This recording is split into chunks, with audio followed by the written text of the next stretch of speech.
Hi, I'm Céline Vadam, WeThink founder and CEO. I'm super excited to have you in today's episode of We Talk, where I have the pleasure to welcome Stephen Price. Stephen is a globally renowned fitness expert with venues across the globe. His work is orientated into bridging the gap between the fitness industry and the medical industry, using movement to improve physical and mental well-being. And that's what we're going to talk about today. So please help me welcome Stephen and hope that you will enjoy today's episode. Thank you very much for being here.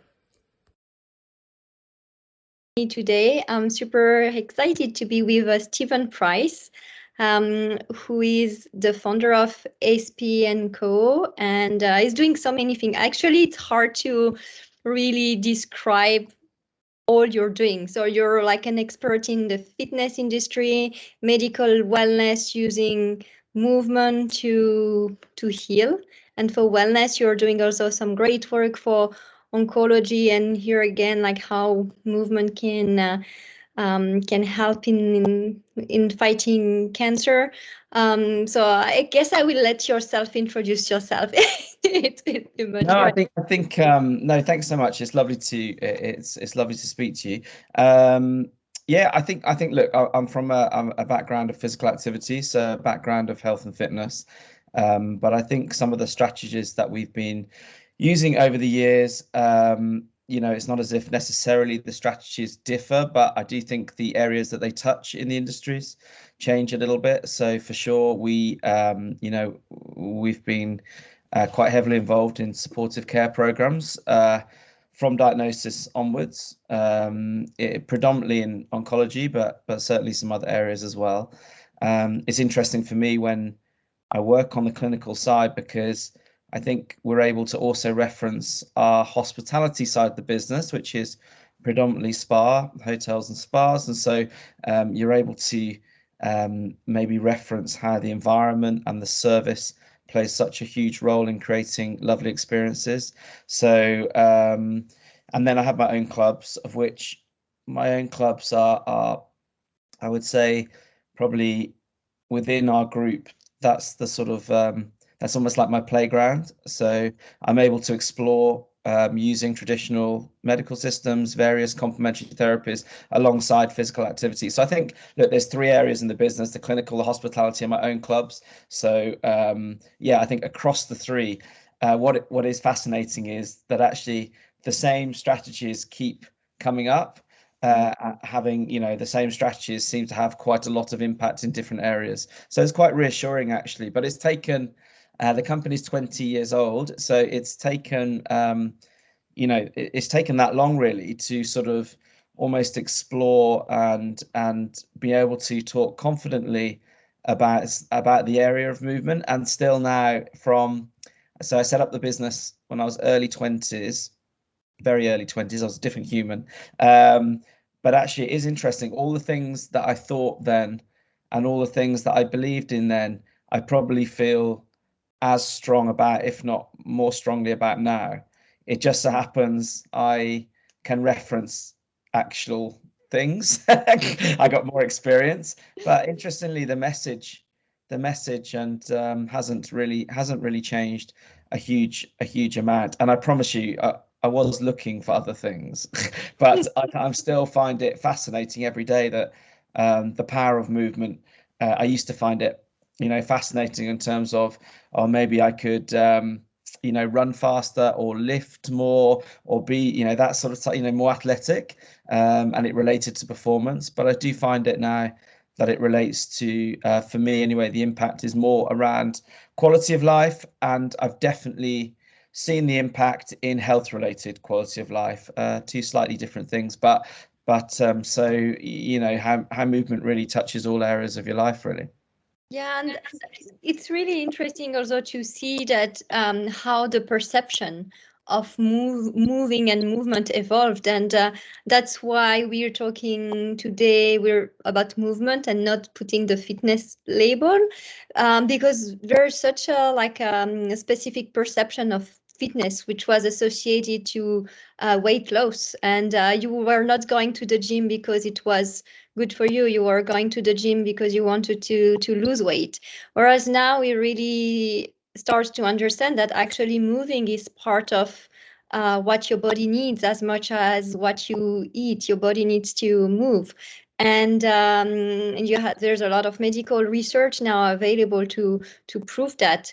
And it's great that you're able to experience that and also like share that knowledge in like different areas to individual people, both like in different settings. I guess in your clubs you have like a long-term relationship with your guests, whereas when you work in hotels you have to it's a short experience that maybe afterwards it's like educative as well, like, and how can they take that short interaction with you and your clubs home, so it can also help them pursue their wellness journey at home and integrate movement into their lives.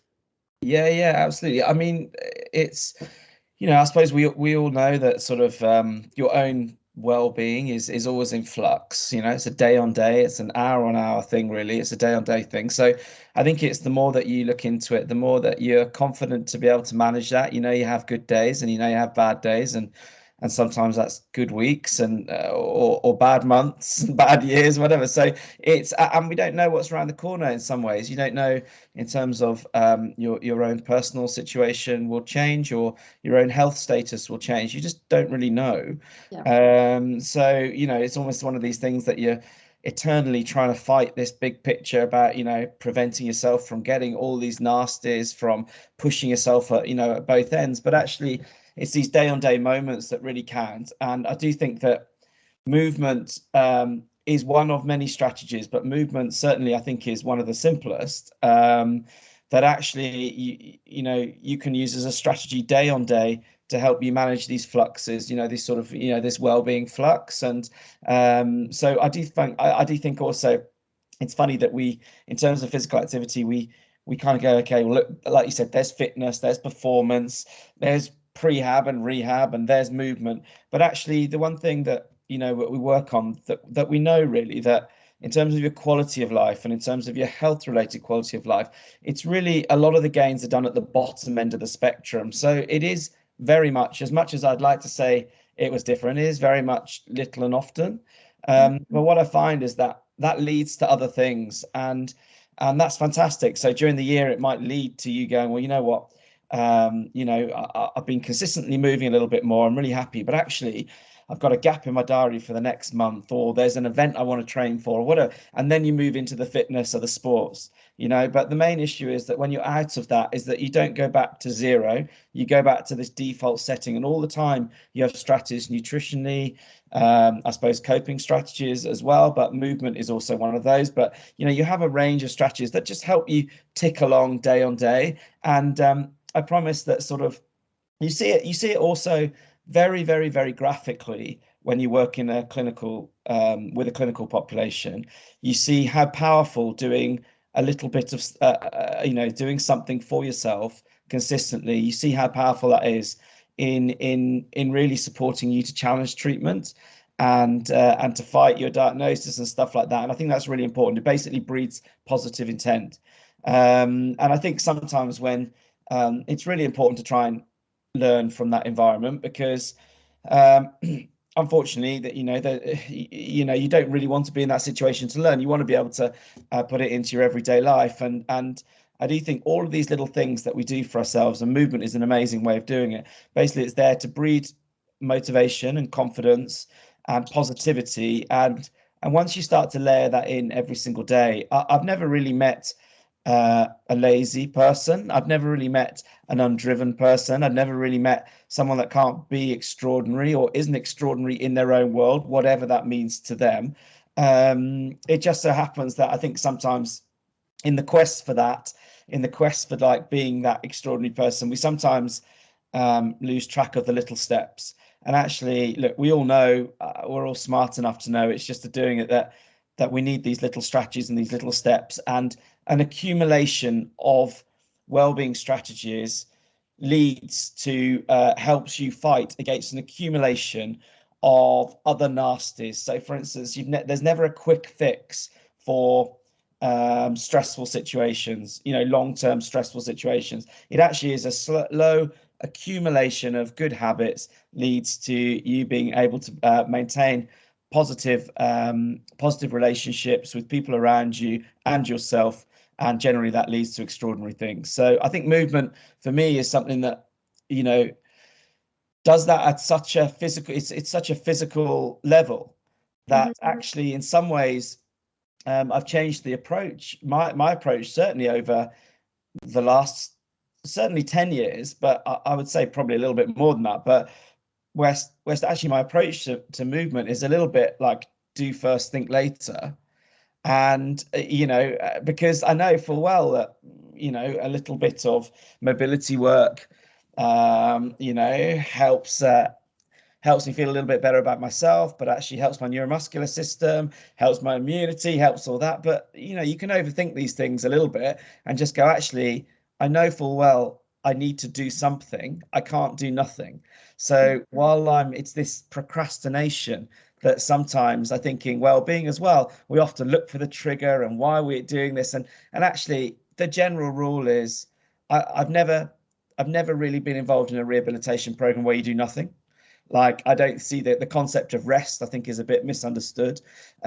So I don't, you know, certainly even in oncology, which again is a specific area, it, you know, the patients that we work with, we actually push them harder on treatment than, you know, than when they're not on treatment, which sounds ridiculous, but there is a reason for that. So we have changed our approach to sort of prehab and rehab and all of that. And so it is a case of sometimes, oh, look, I'm not feeling like this.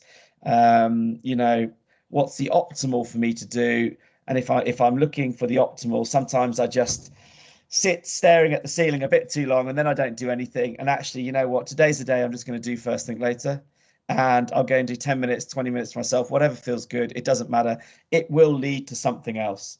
But it's that first bit about getting going. And I think sometimes we get stuck in that pre-contemplation phase, where sometimes with physical activity, we can just override that, to be honest. So it's like, look, everyone feels good going for a walk. Everyone feels good doing some breathing exercises. Everyone feels good going for a few, you know, doing a bit of mobility and a bit of stretching. So sometimes if we know that little and often is extremely beneficial to our health, then actually some days I'm just going to do first and think later. Yeah. And I think we, you know, with our clients, we're lucky enough to see the impact of doing something consistently, because ultimately our clients are with trainers and therapists that motivate them to do that. The difficulty is, you know, not everyone has a team and not everyone has that. And I think it's also interesting that when you know, unfortunately, you go from a situation where you are now a patient, you also have a big infrastructure on the medical side as well. So we often find when our patients, you know, go into remission or they go off treatment, that's a whole nother program, because ultimately they've got this infrastructure. And what we're trying to do is that we're trying not to keep people as a patient too long. You need to be a person. You need to drive your own care. And I think you bring that forward to our clients in a private club. So I often think, God, like, you know, I'm pretty sure they can do all of these things themselves, but actually, you know, we can't fall into the trap that actually we're not going to train them or treat them in a way that they can help themselves, because ultimately they're seeing someone every day.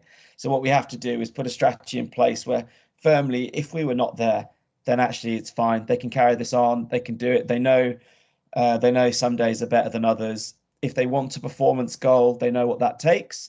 If they want something just to improve their quality of life that day, then they know what that takes. And if they generally speaking, they know that, you know, they know a safe and sound strategy to also impact their health related quality of life medium to long term.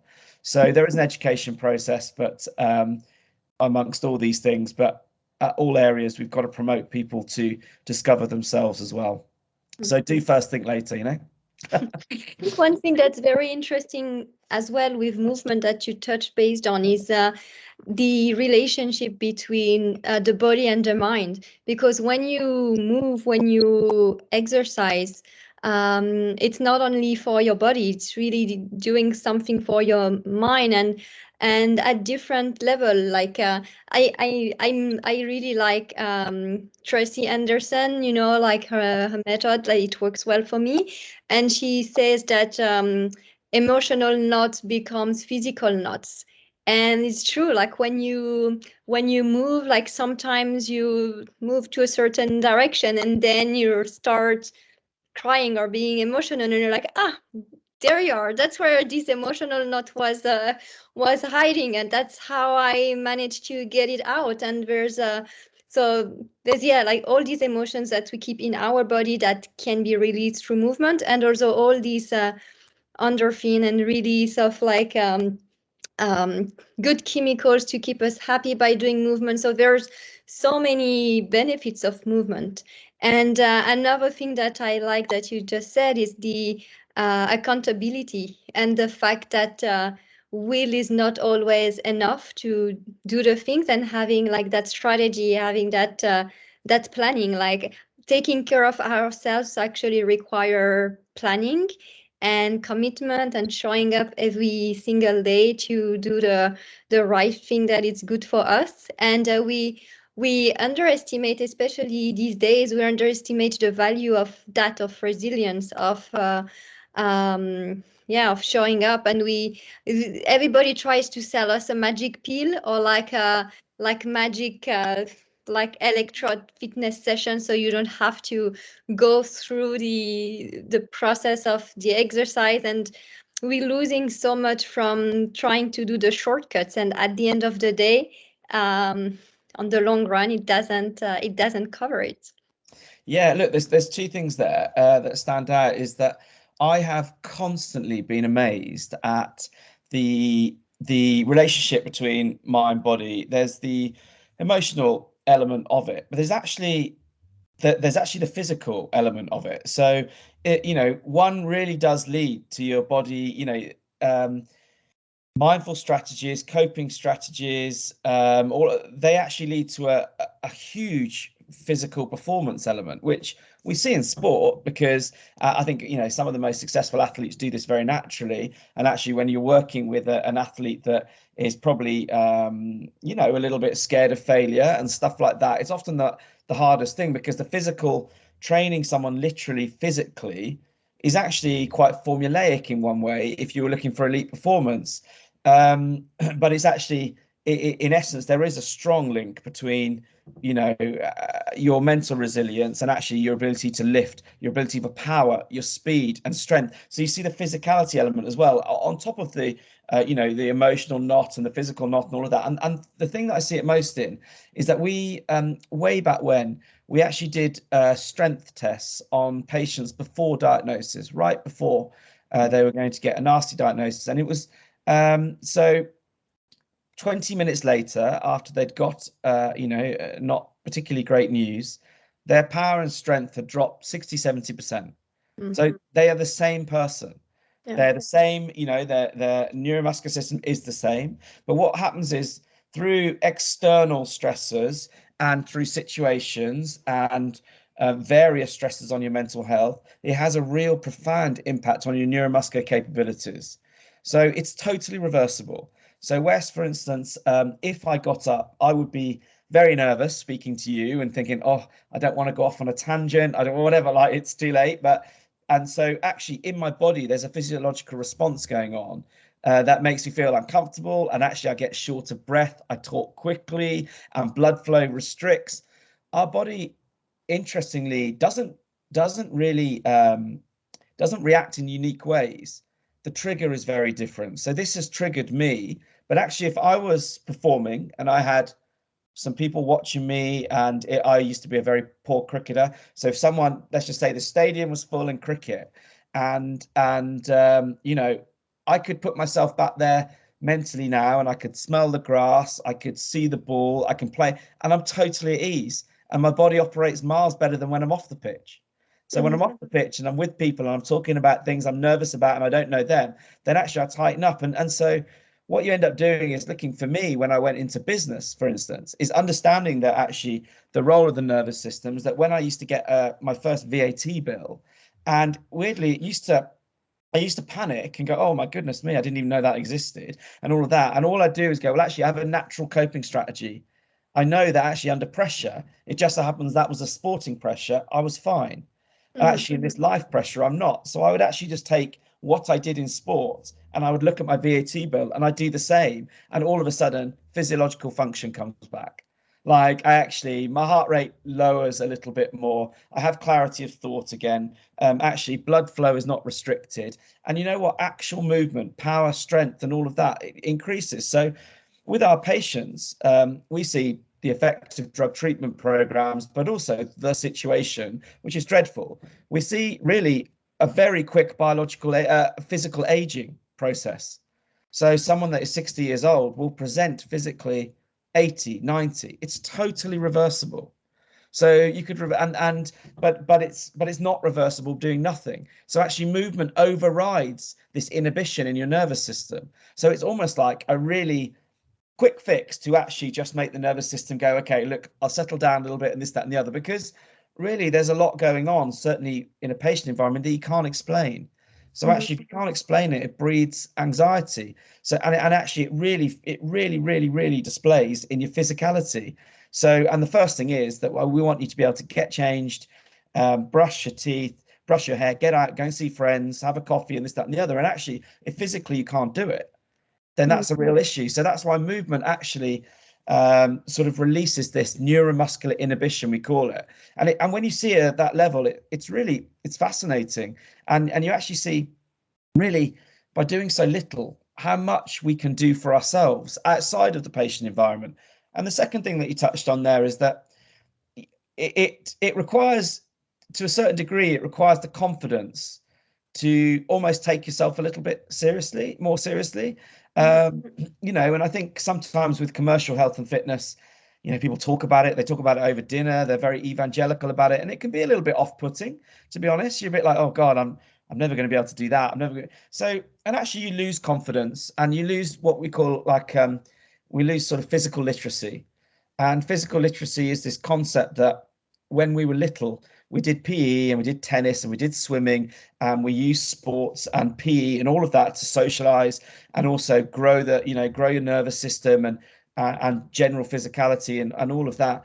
But all the time, actually, you were helping your confidence as a youngster. That's why it's movement and doing a variety of different things, being creative as much as possible. All of that as a youngster, you don't realize why you're doing it at the time, but it really shapes your personality and it shapes your physicality. What we generally do when you're older, you kind of regress a little bit in terms of your physical literacy. So the main aim is, I see a lot of clients that would be my age, early 40s, and physically they have the potential to do anything, but for some reason they've got themselves into a situation where they're a bit deconditioned and they're not particularly healthy. And you think, well, that's really a motivation and that's really a confidence issue. So it's actually not believing you can do it and not realizing how well you are doing, because the main issue when you affect long-term health, as we said, is consistency and frequency. So it doesn't have to be volume at all. But by doing that, you do need, when you are given a few knocks and life presents a few knocks, you've got to sort of, as it were, get back on the horse, and you've got to do it quickly. And you don't want 1 week off to lead to 1 year off, because again, this accumulation of stuff, this accumulation of positivity and this accumulation of physicality that you develop by doing things consistently in frequency, that's what ultimately impacts stress, sleep, predisposition to nasty illnesses. So the idea is that you could train hard twice a year, and but actually it's the doing little and often all the time that has all the benefit. So regardless, hopefully that leads to you doing more and fitness, and that's all of that, but all your health gains are at the bottom end. So in a funny way, everyone can do it. It's just I really don't see many people that genuinely believe that. And I think that's what the pandemic brought out in a way, is that people started to realize, because they had their hour walking, that actually I can do a lot of really good things for myself by doing not a lot. I can actually just go and walk around the block and go and say hello to the neighbor, all things that I didn't count as anything before. But actually, I'm really feeling how that's impacting me mentally, but also physically. I feel all right, and I heard that more over the last couple of years, going, wow, it was nice having a bit of time to myself. And I didn't realize it only took me a week or so. And I feel so much better about myself physically and mentally. My wife is a cardiologist, and I always use this example, but she deals deals with people in a patient setting and all of that, the clinical setting. But the main thing that she says is that actually 90% of the people, her patients, really wouldn't have to see her if they had a friendly arm around them and a bit of motivation and a bit of support, because where they are presenting as a person that has lifestyle issues, let's just say they're a very large individual, and that's related to various negative parts to do with your heart, to be honest, cardiovascular disease and all of that, obviously the biggest killer in the world. But it's not that, because even looking in the mirror and thinking, oh, I'm not particularly happy with myself, does not mean you can't actually, your physical image doesn't necessarily represent you as you and your health status. So we get the two confused as well. So you sort of think, oh, I've been so lazy for a while. Actually, I've let myself go a bit. I'm so far away from making any gains, when really you are 2 or 3 hours away from making profound gains on your long-term health. It's just that part of the industry we don't display, because actually I could have an elite athlete, or I could have someone really deconditioned, 80-year-old deconditioned. I could make bigger health gains in a shorter period of time with the 80-year-old. Like it's actually so, and when it comes to sleep and it comes to stress, it's the same strategies that we can quite easily survive on a few bad nights sleep. In fact, a few nights where you don't sleep at all, it's absolutely no worries whatsoever. We can actually survive on being, nutritionally not being completely perfect for a while, and blah blah blah and all of that. The point is, our body is an extremely resilient organism, but the way that we fight these things is just banking this low level accumulation of little things, helping yourself, and then celebrating them, going, well done, actually. I'd rather take it being a little bit more glass half full, going, actually, you know what? I didn't do too badly today.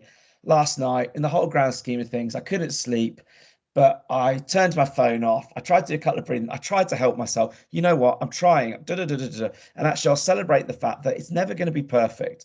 But actually, if I get this attitude where possible, I'll try and be a bit kinder to myself, then I promise you all of the health gains that you might really see in someone that presents probably physically and I would say confidently a little bit, a little bit of a different person to you, then you could capture all those gains yourself.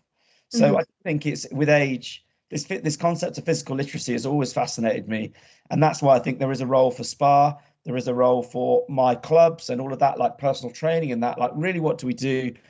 We're there to help motivate. We're there to help facilitate confidence, and in that way, people are clever enough and resilient enough to change habits themselves. Just sometimes they need an arm around the shoulder.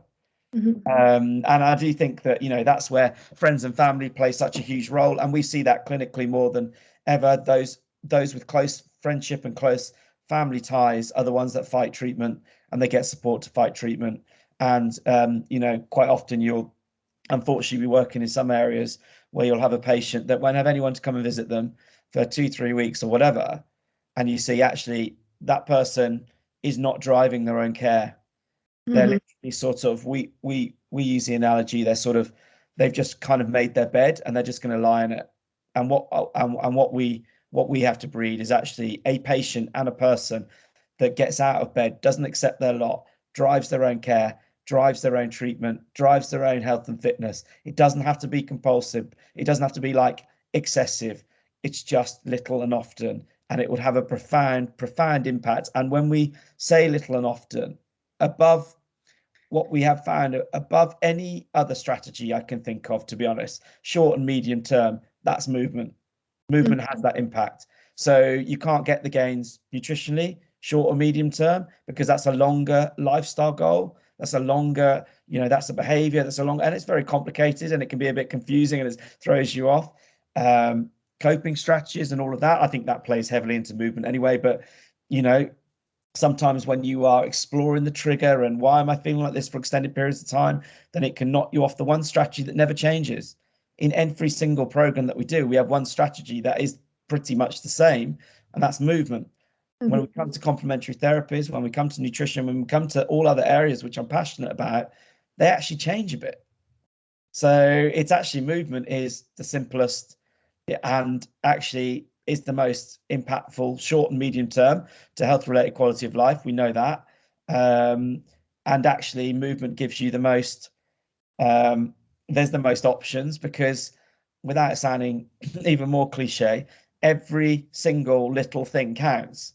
Mm-hmm. So you don't have to turn up to a supercharged class or be with the greatest instructor. You simply don't. If you're not able to do that, you've just got to find a way to move more. You've got to find a way to not sit down as long. You've got to find a way to, and so it's all very, very, very achievable. And once you start to put, I relate to the patient environment a lot because it gives me a lot of my experiences, very humbling experiences with people not going through a great time. And I think I've got a duty of care to learn from that.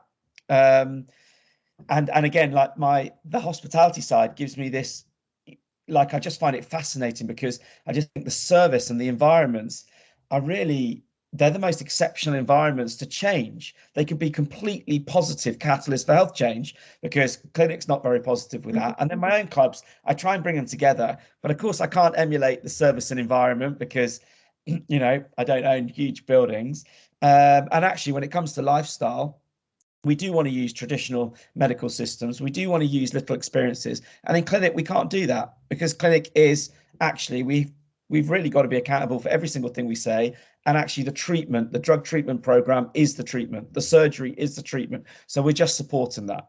So, and I think that's very important because we support modern medicine. We don't offer a solution outside of that. We support the treatment to get a person out of that. And our own clubs, it's about lifestyle and maintain that lifestyle. So that falls sort of somewhere in between. But as I say, I do think that it's really exciting in the hospitality industry now, without skipping on, because there is a real awareness now of the power of health and fitness, not just complementary therapies and all of that, which I'm very passionate about, but actually the power of movement is being recognized. It is being recognized actually as a science as well, which I think is quite interesting. But it is also the behavior behind that is being recognized. And I think that's probably for me the biggest breakthrough in terms of, look, I would say some of my venues in hospitality over the years haven't been the most uplifting places. I think we medicalized a bit too much. And, and actually I would say they were a little bit dry, maybe. And I think really, when you look at commercial health and fitness, it isn't dry. You mentioned Tracy Anderson, whatever. And, these are nice, uplifting experiences, good quality training and all of that. And I think commercial health and fitness, interestingly, is probably a little bit further ahead than health and fitness in hospitality. But I don't think the service and the environment is, but I think actually the delivery is. West, actually, I think now what's going to be interesting going forward is that the hospitality industry is going to be able to match up that exquisite service and that exquisite capability to deliver in incredible environments, but actually take a leaf out of what's going on in commercial health and fitness, which, to be honest, is community and fun. And I think that's really, and also I think, interestingly, and again, I don't work in commercial health and fitness really, but I think what is interesting from there is, as well as that, that there is now a real want of health and fitness professionals to be able to work with the medical industry and to understand their role in that. And we have an academy which you spent a lot of time doing this. And I think the last 2 or 3 years has really shown that, our gyms, not mine, but actually big gyms were closed. And actually there's a lack of understanding from us in health and fitness how to support the medical industry. And quite often it's put on the medical industry to endorse and support health and fitness. I think they do. I just think, look, they're dealing with illness, and they're dealing with, this is where they're highly trained in that area. It's a responsibility for us to demedicalize and understand, but also understand how to communicate, and how what we're doing at a basic health and fitness level does translate and does support health, and does translate and does support modern medicine. And I think that's hugely important. And in this whole situation, there's two things there: that it looks incredibly optimistic for the hospitality industry. I think there's just some extraordinary things that can happen when it comes to movement, health, and fitness in hospitality. I think that's really exciting, the next stage of that. And two, I really hope there's from the last 2 or 3 years, there's a want from the health and fitness industry to upskill and to actually understand that what we're doing at an everyday level can have a profound impact on someone's health.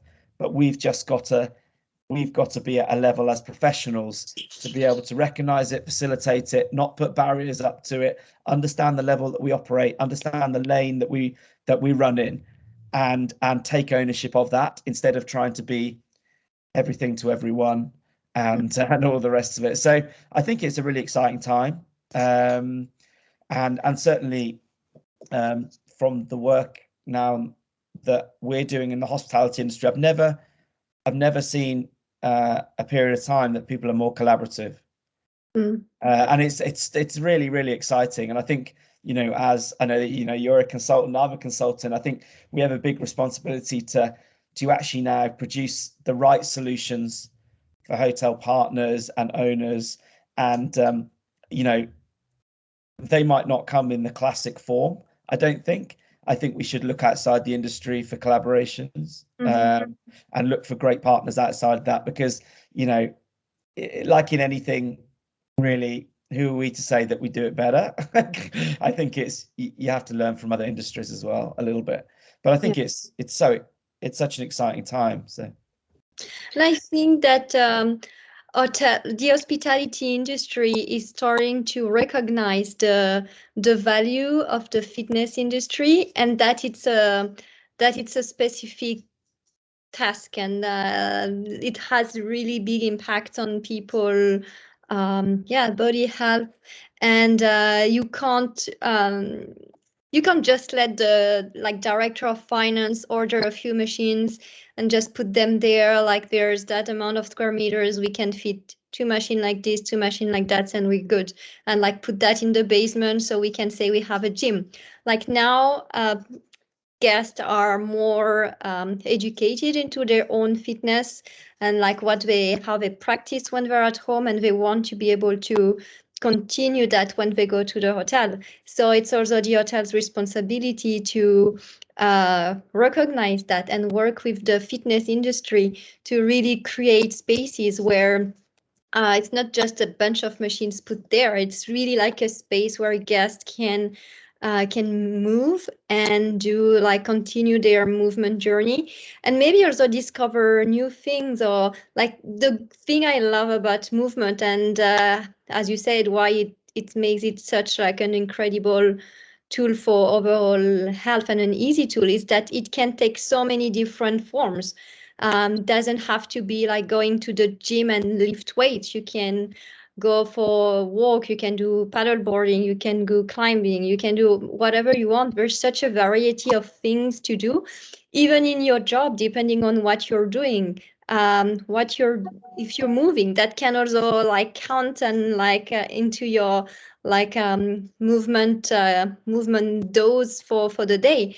So there's so many different aspects of it, and we're trying to either restrict it and put it in a box, or in a gym for that matter, and make it all about the performance. And as you said, instead of focusing on the little steps you can take, showing it as something you need to do that performance to be able to, otherwise you're not good with movement. And actually, I heard something the other day about schools, and the fact that at schools we get grades in sports, in in PE, and those grades kind of stay, and like, oh, I had a bad grade in basketball, or I didn't made it to the team, so I'm not good at basketball, I'm not good at sport, I should not do sport because I'm not good at it.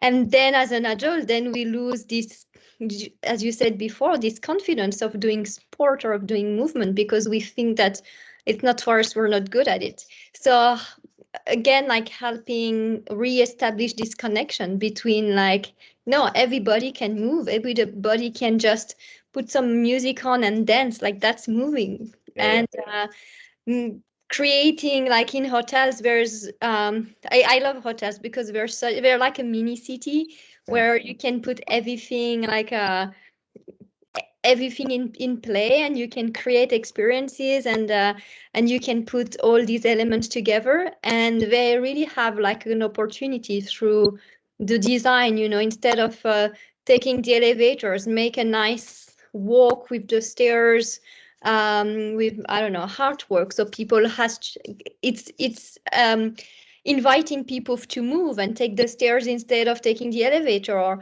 so design is a great way to encourage movement, but also in terms of the activities, or the movement doesn't have to stay in the fitness room or in the gym. It can really cross different part of the hotel, and really be properly part of the overall experience. yeah. And that's something that we're going to. But for that, again, we need to work with the fitness industry and like talk to each other and see how we can put these things together. Yeah, I think a couple of things there that I'm really seeing is that it is driven a little bit, I suppose, by the guests, and our guests and stuff are so well. They're very experienced and educated about health and fitness. So it is, so there is that's something that has forced a change, I think. But certainly from within the hotels as well, which I find absolutely fascinating, is this appreciation of the demands of the industry on our colleagues, the demands of the hospitality industry on on our teammates and on our colleagues. And so for every conversation I will have at the moment about a whether you're consulting on a concept for guest fronting concept, the same conversation is actually how can we support our teammates as well, because I think it's interesting. Everyone's way of working in a lot of industries has changed, but in our industry it can't. We actually, it's a service industry. We're back in there, we're client facing, we're guest facing, and I think there's an understanding of the demands of this now. There's a bigger appreciation of the demands of it. I mean, as I say, that I've always felt the outside looking in terms of the hospitality industry, and always been in awe of everyone working in it. I just think, wow, it's incredible. And now I'm really looking forward to developing what we have done on the corporate wellbeing side, which obviously is massive now, and pretty much a major focus on most companies. You'll look at is sort of employee wellbeing. So you're seeing it now coming to the hospitality industry, where the owners and whatnot really make it a priority. That how can we help our teammates? These strategies that our guests are getting access to, how can we also as professionals, how can that impact us to recover from work and be able to be the best professionals that we can be? So I think that's a really exciting change, that we can look at corporate well-being and actually implement that with our own teams. Why do I say that? Because actually, if you're trying to create a culture of positivity, then that doesn't happen from within the spa or gym, because you're already there. They should happen there. So you definitely shouldn't put up any barriers in that environment. Really, when I'm working with therapists and trainers, for me, there's a big bugbear is that, look, you cannot put any barriers to that person helping themselves. So in all your language and communication, all you're doing is facilitating this, that this person can do this. But what we can't put is any barriers to them not doing it. So when they come out of there, they're like, oh, I didn't realize, yeah, it's right, I was too tired actually, so that's fine. You're like, no. Like, what we're trying to do is just motivate and confidence and guide, because you are the start. You've got this unique touch point to inspire that person to do something for themselves. And so that's the work, within those environments. But actually, health, fitness, positivity is done outside of those environments. So what we should have is every single department in the hotel should be experiencing it. And what is interesting when we go into other departments and talk about, okay, here's some strategies for sleep or stress resilience, actually movement strategies. There's such an interest of everyone. And sometimes, because in our everyday life, we sort of see each other in different departments, you naturally assume, I don't know, for some reason, you naturally assume the incredible chef is not interested in health and fitness. Whereas really, he has the same stresses as all the rest of us. He has the same worries, probably has the same, family. And you're like, God, I want to improve my energy and want to do that, blah, blah. And sometimes the demands of your professional demands in order to be the best professional you can be takes its toll on the other side.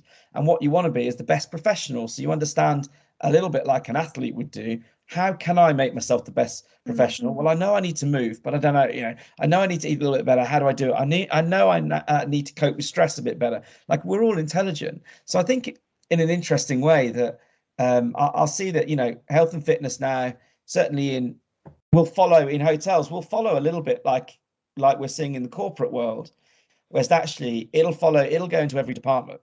And that's what's really fascinating, because when you go in as a consultant, there's two blocks of work. There's what the guest is seeing and experiencing, and our professional language around that, and really what is our ethos and our pillars, and what are we looking to embed. We're looking to remove barriers to that person helping themselves. Great. And then there's ourselves and our colleagues, and how we're looking to support ourselves. When we have a cup of coffee downstairs on the night shift, what are we talking about, and how do we, actually there's a keen interest between us, we're buying it. So we're actually using health, fitness, and sport to build culture. That's happened in a lot of businesses away, a long time ago. So that's just part and parcel of working in other businesses. So it's interesting how all these different influences are filtering through. And what you will see then is what because it's not always, what the hotel industry will learn from other industries, but it will highlight the strength of the hotel industry and what we can learn from it in clinic, and what we can learn from it in commercial health and fitness. And that is this unbelievable delivery potential, this unbelievable service ethos, which is highly trained. And you just think, oh, if we had that actually in clinic, you know what? Going back to the patient that my wife sees that hasn't got any support, hasn't got any of that, well, actually they would. We would be able to actually impact health at at probably a commercial end. So I think it's I think, as I say, it's a really exciting time, and I've just been I think the hospitality industry and the hotel market can be this incredible vehicle for promoting health and fitness. Personally speaking, I don't think we have to overcomplicate it. And I think you hear this word authentic all the time now. But there's one thing saying it, and there's another thing being it. So I do think, great strong partnerships, but generally speaking, all our teams just been enthused by health and fitness, realizing how close we are ourselves to being able to manage your own health and then do it. And then as a professional guest fronting, we have a responsibility to inspire and motivate people to look after their own health as well, to drive their own programs. And I think it's an exciting time for that. Yeah, and I agree 100%. I always thought that the hospitality industry is touching so many lives, as guests, as employees, as local community. And I think we have not only like a role, but even I would say a responsibility to like diffuse and help people increase their health and well-being. Like that, I think that taking care of people is really at the ethos of the hospitality industry.